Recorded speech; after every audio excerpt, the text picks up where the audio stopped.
It's time for episode 12 here on the Learn Flute podcast. In today's episode, we're going to explore the answer to this question. Do flute head joints come with different sized holes? You can do it, and Rebecca will show you how. Step by step all along the way. Introducing the Learn Flute podcast. Well, hi, and welcome everybody listening in today here on the Learn Flute podcast. I'm Rebecca Fuller, the expert at learnfluteonline.com, where I walk you step by step through how to play the flute beautifully, and because we can do it all online, it's pretty fast. You can take my lessons at any time of day right from the comfort of your own home on your own schedule. Now, today's question comes from one of my gold level membership online students who writes in asking about sizes of the tone hole on the head joint of the flute. He wants to know if they come in different sizes.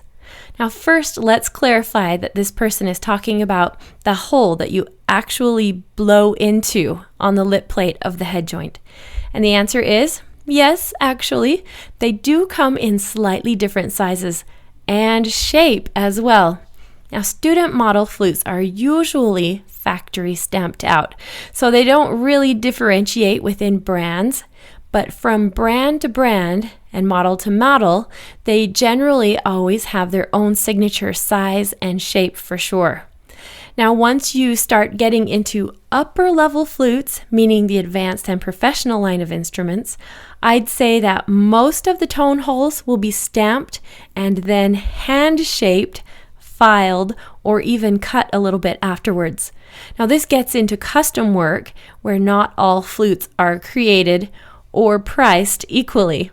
Now, this is one reason that more advanced flute students shouldn't just pick a flute out of a magazine or off of a website and assume it will fit them well.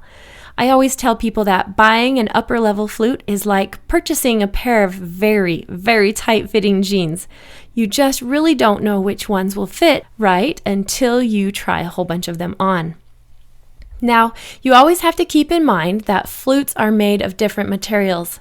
Most student model flutes are made of basically nickel and then plated with a super thin coating of lower quality silver.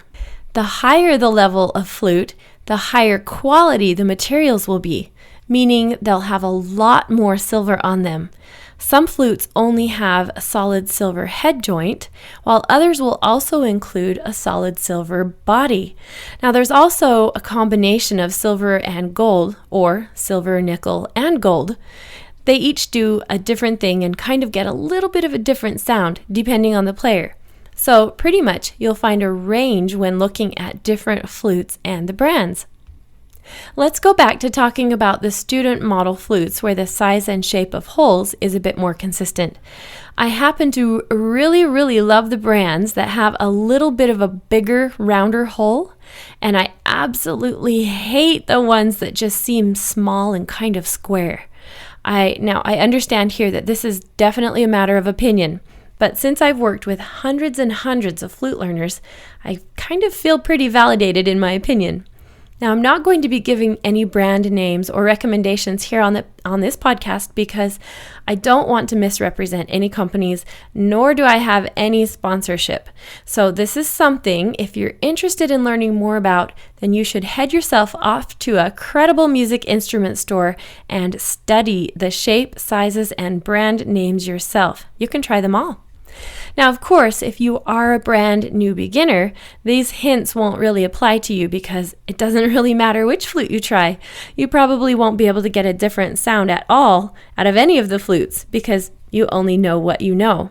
But if you are more seasoned, keep in mind that you'll want to test different aspects of the flute as you try it. Always start with long tones and move into some scales. You can really feel the difference of the flute you're testing if it doesn't pop the lower register or even the high notes out for you. I personally do not enjoy playing on a flute that resists the lower range. I really like to have a big beefy sound in the lower register. And I so badly want to have every single note as clear and as round as a bell, but not all flutes respond to my personal lip shape the same. So these are all things that you can think about as you consider the different flutes out there. And remember, most of all, that any flute can only play as well as you actually know how to play yourself. Today, I thought I'd share another nice testimonial of one of my online students who actually put this comment in the forum comments section of one of the website pages.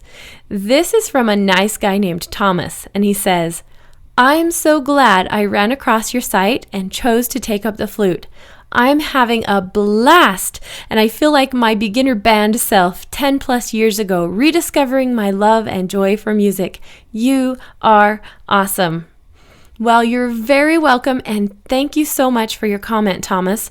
It's always fun for me to be able to watch these students come into my system and move through these modules that I have set.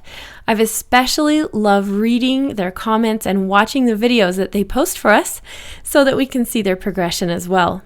Setting goals is one of the most fun parts of life, and I'm always so happy to be a part of someone's bucket list. Learning and playing the flute is fun. This is Rebecca Fuller signing off today. We'll see you all next time. Thanks for listening today. Remember that this is where people of all ages, such as you, can come, learn, and play the musical instrument flute in an easy-to-follow, organized manner, and in the privacy and comfort of your own home, on your own schedule.